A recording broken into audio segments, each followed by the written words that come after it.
राज्याच्या मंत्रिपरिषदेच्या बैठकीच्या मधली घटना ही अधिकृतरित्या घोषित व्हायच्या आधीच माध्यमांपर्यंत पोहोचल्यामुळे मुख्यमंत्री देवेंद्र फडणवीस संतापले आहेत।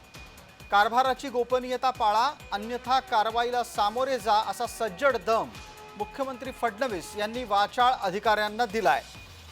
महाराष्ट्र राज्याचं प्रशासकीय मुख्यालय असलेल्या मंत्रालयात कॅबिनेटची बैठक मंगळवारच्या निमित्तानं आज संपन्न झाली। या बैठकीत काय घडलं, कसं घडलं याची चर्चा माध्यमांपर्यंत पुरवण्यात आली। प्रत्यक्षात संकेतानुसार अधिकृतरित्या घोषणा झाल्यापर्यंत मंत्रिमंडळाच्या बैठकीत काय घडतं याचा कोणताही तपशील हा सार्वजनिक केला जात नाही।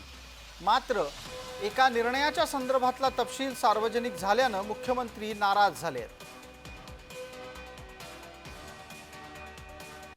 कॅबिनेटचा अजेंडा हा त्या ठिकाणी पूर्णपणे गुप्त असतो, त्याचीच शपथ आपण घेतलेली आहे। याच्यातनं काही लपवण्यासारखं काही नाही, आपण जे नियम आहेत ते नियम आहेत।